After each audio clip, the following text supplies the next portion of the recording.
नमस्कार। Story bot में आपका हार्दिक स्वागत है। आज हम आपके लिए लेकर आए हैं मुंशी प्रेमचंद की लिखी कहानी बॉर्डम। मुझे देवीपुर गए 5 दिन हो चुके थे, पर ऐसा एक दिन भी न होगा कि बॉर्डम की चर्चा न हुई हो।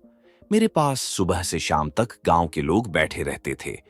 मुझे अपनी बहुज्यता को प्रदर्शित करने का न कभी ऐसा अवसर ही मिला था और न प्रलोभन ही। मैं बैठा बैठा इधर उधर की गप्पें उड़ाया करता। बड़े लाट ने गांधी बाबा से यह कहा और गांधी बाबा ने यह जवाब दिया। अभी आप लोग क्या देखते हैं, आगे देखिएगा क्या क्या गुल खिलते हैं। पूरे 50,000 जवान जेल जाने को तैयार बैठे हुए हैं। गांधी जी ने आज्ञा दी है कि हिंदुओं में छूत छात का भेद न रहे, नहीं तो देश को और भी अदिन देखने पड़ेंगे। अस्तु। लोग मेरी बातों को तन्मय होकर सुनते, उनके मुख फूल की तरह खिल जाते। आत्माभिमान की आभा मुख पर दिखाई देती। गदगद कंठ से कहते, अब तो महात्मा जी ही का भरोसा है। न हुआ बॉर्डम नहीं आपका गला न छोड़ता, आपको खाना पीना कठिन हो जाता। कोई उससे ऐसी बातें किया करे तो रात की रात बैठा रहे। मैंने एक दिन पूछा, आखिर यह बॉर्डम है कौन? कोई पागल है क्या? एक सज्जन ने कहा, महाशय, पागल क्या है, बस बॉर्डम है। घर में लाखों की संपत्ति है, शक्कर की एक मिल सिवान में है, 2 कारखाने छपरे में हैं, 3-3, 4-4 100 के तलब वाले आदमी नौकर हैं। पर इसे देखिए, फटेहाल घूमा करता है। घर वालों ने सिवान भेज दिया था कि जाकर वहां निगरानी करे। 2 ही महीने में मैनेजर से लड़ बैठा। उसने यहां लिखा, मेरा इस्तीफा लीजिए। आपका लड़का मजदूरों को सिर चढ़ाए रहता है, वे मन से काम नहीं करते। आखिर घर वालों ने बुला लिया।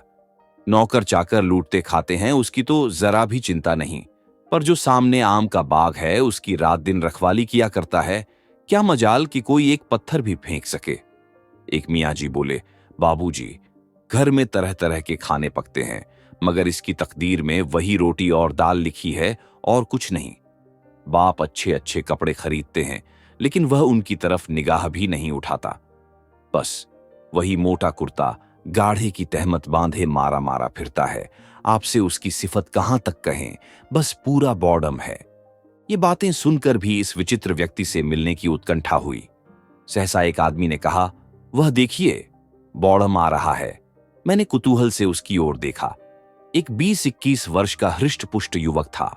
नंगे सिर, एक गाढ़े का कुर्ता पहने, गाढ़े का ढीला पाजामा पहने चला आता था।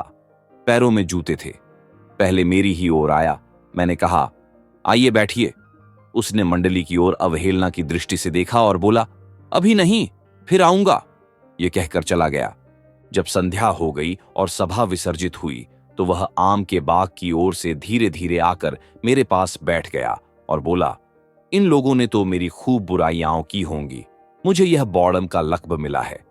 मैंने सुखचाते हुए कहा, हाँ, आपकी चर्चा लोग रोज करते थे। मेरी आपसे मिलने की बड़ी इच्छा थी। आपका नाम क्या है? बॉर्डम ने कहा, नाम तो मेरा मोहम्मद खलील है, पर आसपास के 10-5 गांवों में मुझे लोग उर्फ के नाम से ज्यादा जानते हैं। मेरा उर्फ बॉर्डम है। मैं, आखिर लोग आपको बॉर्डम क्यों कहते हैं? खलील, उनकी खुशी और क्या कहूं। मैं जिंदगी को कुछ और समझता हूं, पर मुझे इजाजत नहीं है कि 5 वक्त की नमाज पढ़ सकूं। मेरे वालिद हैं, चचा हैं। दोनों साहब पहर रात से पहर रात तक काम में मसरूफ रहते हैं। रात दिन हिसाब किताब, नफा नुकसान, मंदी तेजी के सिवाय और कोई जिक्र ही नहीं होता। गोया खुदा के बंदे न हुए, इस दौलत के बंदे हुए। चचा साहब हैं, वह पहर रात तक शीरे के पीपों के पास खड़े होकर उन्हें गाड़ी पर लदवाते हैं। वालिद साहब अक्सर अपने हाथों से शक्कर का वजन करते हैं। दोपहर का खाना शाम को और शाम का खाना आधी रात को खाते हैं। किसी को नमाज पढ़ने की फुर्सत नहीं। मैं कहता हूं, आप लोग इतना सिर मगजन क्यों करते हैं? बड़े कारोबार में सारा काम एतबार पर होता है। मालिक को कुछ न कुछ बल खाना ही पड़ता है। अपने बलबूते पर छोटे कारोबार ही चल सकते हैं। मेरा उसूल किसी को पसंद नहीं, इसलिए मैं बॉर्डम हूं। मेरे ख्याल में तो आपका उसूल ठीक है। खलील, ऐसा भूल कर भी न कहिएगा, वरना एक ही जगह 2 बॉर्डम हो जाएंगे।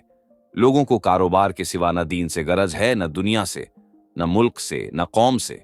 मैं अखबार मंगाता हूं, स्मरणा फंड में कुछ रुपए भेजना चाहता हूं। खिलाफत फंड को मदद करना भी अपना फर्ज समझता हूं। सबसे बड़ा सितम है कि खिलाफत का रजाकार भी हूं। क्यों साहब? जब कौम पर, मुल्क पर और दीन पर चारों तरफ से दुश्मनों का हमला हो रहा है, तो क्या मेरा फर्ज नहीं है कि जाति के फायदे को कौम पर कुर्बान कर दूं? इसीलिए घर और बाहर मुझे बॉडम का लक़ब दिया गया है। आप तो वह कर रहे हैं जिसकी इस वक्त कौम को जरूरत है। खलील, मुझे खौफ है कि इस चौपट नगरी से आप बदनाम होकर जाएंगे। जब मेरे हजारों भाई जेल में पड़े हुए हैं, उन्हें गजी का गाढ़ा तक पहनने को मयस्सर नहीं, तो मेरी गैरत गवारा नहीं करती कि मैं मीठे लुक में उड़ाऊं और चिकन के कुर्ते पहनूं, जिनकी कलाइयों और मुड्ढों पर सीजनकारी की गई हो। आप यह बहुत ही मुनासिब कहते हैं। अफसोस है कि और लोग आपका सा त्याग करने के काबिल नहीं। खलील, मैं इसे त्याग नहीं समझता, न दुनिया को दिखाने के लिए यह भेष बना के घूमता हूं। मेरा जी ही लज्जत और शौक से फिर गया है। थोड़े दिन होते हैं वालिद ने मुझे सिवान के मिल में निगरानी के लिए भेजा। मैंने वहां जाकर देखा तो इंजीनियर साहब के खानसामे बैरे, मेहतर, धोबी, माली, चौकीदार सभी मजदूरों की जेल में लिखे हुए थे। काम साहब का करते थे, मजदूरी कारखाने से पाते थे। साहब बहादुर खुद तो बेउसूल हैं, पर मजदूरों पर इतनी सख्ती थी कि अगर 5 मिनट की देर हो जाए तो उनकी आधे दिन की मजदूरी कट जाती थी। मैंने साहब की मिजाज पुरसी करनी चाहिए, मजदूरों के साथ रियायत करनी शुरू की। फिर क्या था, साहब बिगड़ गए, इस्तीफे की धमकी दी। घर वालों को उनके सब हालात मालूम हैं। पल्ले दर्जे का हरामखोर आदमी है, लेकिन उसकी धमकी पाते ही सबके होश उड़ गए। मैं तार से वापस बुला लिया गया और घर पर मेरी खूब लेदे हुई। पहले बॉडम होने में कुछ कोर कसर थी, वह पूरी हो गई। न जाने साहब से लोग क्यों इतना डरते हैं। आपने वही किया जो इस हालत में मैं भी करता, बल्कि मैं तो पहले साहब पर गबन का मुकदमा दायर करता, बदमाशों से पिटवाता, तब बात करता। ऐसे हरामखोरों की यही सजाएं हैं। खलील, फिर तो एक और 2 हो गए। अफसोस यही है कि आपका यहां कयाम न रहेगा। मेरा जी चाहता है कि चंद रोज आपके साथ रहूं। मुद्दत के बाद आप ऐसे आदमी मिले हैं जिससे मैं अपने दिल की बातें कह सकता हूं। इन गवारों से मैं बोलता भी नहीं। मेरे चाचा साहब को जवानी में एक चमारिन से ताल्लुक हो गया था। उसे 2 बच्चे, एक लड़का और एक लड़की पैदा हुए। चमारिन लड़की को गोद में छोड़कर मर गई। तब से इन दोनों बच्चों की मेरे यहां वही हालत थी जो यतीमों की होती है। कोई बात न पूछता था, उनको खाने पहनने को भी न मिलता। बेचारे नौकरों के साथ खाते और बाहर झोपड़े में पड़े रहते थे। जनाब, मुझसे यह न देखा गया। मैंने उन्हें अपने दस्तरखान पर खिलाया और अब भी खिलाता हूं। घर में कोहराम मच गया, जिसे देखिए मुझ पर त्योरियां बदल रहा है, मगर मैंने परवाह न की। आखिर है वह भी तो हमारा ही खून, इसलिए मैं बॉडम कहलाता हूं। जो लोग आपको बॉडम कहते हैं वे खुद बॉडम हैं। खलील, जनाब, इनके साथ रहना अजीब है। शाह काबुल ने कुर्बानी की मुमानियत कर दी है। हिंदुस्तान के उलमा ने भी यही फतवा दिया, पर यहां खास मेरे घर कुर्बानी हुई। मैंने हरचंद बावैला मचाया, पर मेरी कौन सुनता है। उसका कफारा प्रायश्चित्त। मैंने यह अदा किया कि अपनी सवारी का घोड़ा बेचकर 300 फकीरों को खाना खिलाया, और तब से कसाईयों को गायें लिए जाते देखता हूं तो कीमत देकर खरीद लेता हूं। इस वक्त तक 10 गायों की जान बचा चुका हूं। वे सब यहां हिंदुओं के घरों में हैं, पर मजा यह है कि जिन्हें मैंने गायें दी हैं वे भी मुझे बॉडम कहते हैं। मैं भी इस नाम का इतना आदी हो गया हूं कि अब मुझे इससे मोहब्बत हो गई है। आप ऐसे बॉडम काश मुल्क में और ज्यादा होते। खलील, लीजिए, आपने भी बनाना शुरू कर दिया। ये देखिए, आम का बाग है, मैं उसकी रखवाली करता हूं। लोग कहते हैं जहां हजारों का नुकसान हो रहा है वहां तो देखभाल करता नहीं, जरा सी बगिया की रखवाली में इतना मुस्तैद। जनाब, यहां लड़कों का यह हाल है कि एक आम तो खाते हैं और 25 आम गिराते हैं। कितने ही पेड़ चोट खा जाते हैं और फिर किसी काम के नहीं रहते। मैं चाहता हूं कि आम पक जाएं, टपकने लगें, तब जिसका जी चाहे चुन ले जाए।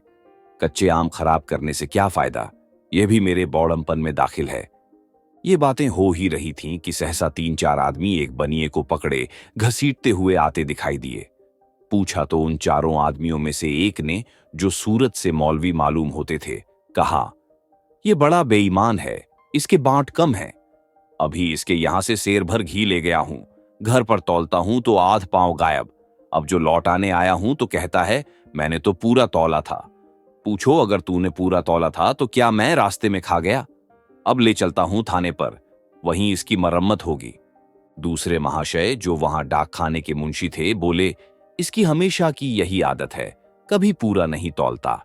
आज ही 2 आने की शक्कर मंगवाई। लड़का घर लेकर गया तो मुश्किल से 1 आने की थी। लौटाने आया तो आंखें दिखाने लगा। इसके बांटों की आज जांच करानी चाहिए। तीसरा आदमी अहीर था। अपने सिर पर से खली की गठरी उतारकर बोला, साहब, यह 11 रुपए की खली है, 6 सेर के भाव से दी थी। घर पर तौला तो 2 सेर हुई। लाया कि लौटा दूंगा, पर यह लेता ही नहीं। अब इसका निबटारा थाने ही में होगा। इस पर कई आदमियों ने कहा, यह सचमुच बेईमान आदमी है। बनिए ने कहा, अगर मेरे बांट रत्ती भर कम निकले तो 1000 रुपए डांट दूं। मौलवी साहब ने कहा, तो कमबख्त टांकी मारता होगा। मुंशी जी बोले, टांकी मार देता है, यही बात है। अहीर ने कहा, दोहरे बांट रखे हैं, दिखाने के और बेचने के और। इसके घर की पुलिस तलाशी ले। बनिए ने फिर प्रतिवाद किया। पकड़ने वालों ने फिर आक्रमण किया। इसी तरह कोई आध घंटा तक तकरार होती रही। मेरी समझ में ना आता था कि क्या करूं। बनिए को छुड़ाने के लिए जोर दूं या जाने दूं। बनिए से सभी जले हुए मालूम होते थे। खलील को देखा तो गायब, न जाने कब उठकर चला गया। बनिया किसी तरह न दबता था, यहां तक कि थाने जाने से भी न डरता था। ये लोग थाने जाना ही चाहते थे कि बौड़म सामने आता दिखाई दिया। उसके एक हाथ में एक टोकरा था, दूसरे हाथ में एक कटोरा, और पीछे एक 7-8 बरस का लड़का। उसने आते ही मौलवी साहब से कहा, यह कटोरा आप ही का है काजी जी? मौलवी चौंक कर, हां है तो फिर तुम मेरे घर से इसे क्यों लाए? बौड़म, इसलिए कि कटोरे में वही आधा पांव घी है जिसके विषय में आप कहते हैं कि बनिए ने कम तौला। घी वही है, वजन वही है। बेईमानी गरीब बनिए की नहीं है, बल्कि काजी हाजी मौलवी जहूर अहमद की। मौलवी, तुम अपना बौड़मपना यहां न दिखाना, नहीं तो मैं किसी से डरने वाला नहीं हूं। तुम लखपति होगे तो अपने घर के होगे। तुम्हें क्या मजाल था मेरे घर में जाने का? बौड़म, वही जो आपको बनिए को थाने में ले जाने का है। अब यह घी भी थाने जाएगा। मौलवी सिट पिटाकर, सबके घर में थोड़ी बहुत चीज रखी ही रहती है। कसम कुरान शरीफ की, मैं अभी तुम्हारे वालिद के पास जाता हूं। आज तक गांव भर में किसी ने मुझ पर ऐसा इल्जाम नहीं लगाया था। बनिया, मौलवी साहब, आप जाते कहां हैं? चलिए, हमारा आपका फैसला थाने में होगा। मैं एक न मानूंगा। कहलाने को मौलवी दीनदार ऐसे बनते हैं कि देवता ही हैं, पर घर में चीज रखकर दूसरों को बेईमान बनाते हैं। ये लंबी दाढ़ी धोखा देने के लिए बढ़ाई है। मगर मौलवी साहब न रुके। बनिए को छोड़कर खलील के बाप के पास चले गए, जो इस वक्त शर्म से बचने का सहज बहाना था। तब खलील ने अहीर से कहा, क्यों बे, तू भी थाने जा रहा है? चल, मैं भी चलता हूं। तेरे घर से यह सेर भर खली लेता आया हूं। अहीर ने मौलवी साहब की दुर्गति देखी तो चेहरे पर हवाइयां उड़ने लगीं। बोला, भैया, जवानी की कसम है, मुझे मौलवी साहब ने सिखा दिया था। खलील, दूसरे के सिखाने से तुम किसी के घर में आग लगा दोगे। खुद तो बच्चा दूध में आधा पानी मिला मिलाकर बेचते हो, मगर आज तुमको इतनी मुठमर्दी सवार हो गई कि एक भले आदमी को तबाह करने पर आमादा हो गए। खली उठाकर घर में रख ली, उस पर बनिए से कहते हो कि कम तौला। बनिया, भैया, मेरी लाख रुपए की इज्जत बिगड़ गई। मैं थाने में रपट किए बिना न मानूंगा। अहीर, साहू जी, अब की माफ करो, नहीं तो कहीं का न रहूंगा। तब खलील ने मुंशी जी से कहा, कहिए जनाब, आपकी कलई खोलूं या चुपके से घर की राह लीजिएगा? मुंशी, तुम बेचारे मेरी कलई क्या खोलोगे? मुझे भी अहीर समझ लिया है कि तुम्हारी भपकियों में आऊंगा। खलील, लड़के से, क्यों बेटा, तुम शक्कर लेकर सीधे घर चले गए थे? लड़का मुंशी जी को सशंक नेत्रों से देखकर, बताऊंगा। मुंशी, लड़कों को जैसा सिखा दोगे वैसा कहेंगे। खलील, बेटा, अभी तुमने मुझसे जो कहा था वही फिर कह दो। लड़का, दादा मारेंगे। मुंशी, क्या तूने रास्ते में शक्कर फांक ली थी? लड़का रोने लगा। खलील, जी हां, इसने मुझसे खुद कहा, पर आपने उससे तो पूछा नहीं, बनिए के सिर हो गए। यही शराफत है। मुंशी, मुझे क्या मालूम था कि उसने रास्ते में यह शरारत की? खलील, तो ऐसे कमजोर सबूत पर आप थाने क्यों कर चले थे? आप गंवारों को मनी आर्डर के रुपये देते हैं तो उस रुपये पर 2 आने अपनी दस्तूरी काट लेते हैं। टके के पोस्ट कार्ड आने में बेचते हैं, जब कहिए तब साबित कर दूं। उसे क्या आप बेईमानी नहीं समझते हैं? मुंशी जी ने बॉडम के मुंह लगना मुनासिब न समझा। लड़के को मारते हुए घर ले गए। बनिए ने बॉडम को खूब आशीर्वाद दिया। दर्शक लोग भी धीरे धीरे चले गए। तब मैंने खलील से कहा, आपने इस बनिए की जान बचा ली, नहीं तो बेचारा बेगुनाह पुलिस के पंजे में फंस जाता। खलील, आप जानते हैं कि मुझे क्या सिला, इनाम मिलेगा। थानेदार मेरे दुश्मन हो जाएंगे, कहेंगे ये मेरे शिकारों को भगा दिया करता है। वालिद साहब पुलिस से थर थर कांपते हैं, मुझे हाथों लेंगे कि तू दूसरों के बीच में क्यों दखल देता है। यहां यह भी बॉडमपन में दाखिल है। एक बनिए के पीछे मुझे भले आदमियों की कलई खोलनी मुनासिब न थी। ऐसी हरकत बॉडम लोग किया करते हैं। मैंने श्रद्धापूर्ण शब्दों में कहा, अब मैं आपको इसी नाम से पुकारूंगा। आज मुझे मालूम हुआ कि बॉडम देवताओं को कहा जाता है। जो स्वार्थ पर आत्मा की भेंट कर देता है वह चतुर है, बुद्धिमान है। जो आत्मा के सामने, सच्चे सिद्धांत के सामने, सत्य के सामने स्वार्थ की, निंदा की परवाह नहीं करता, वह बॉडम है, निर्बुद्धि है। अगर आपको यह कहानी पसंद आई हो तो लाइक करें, कमेंट करें और स्टोरी बॉट चैनल को सब्सक्राइब करना न भूलें।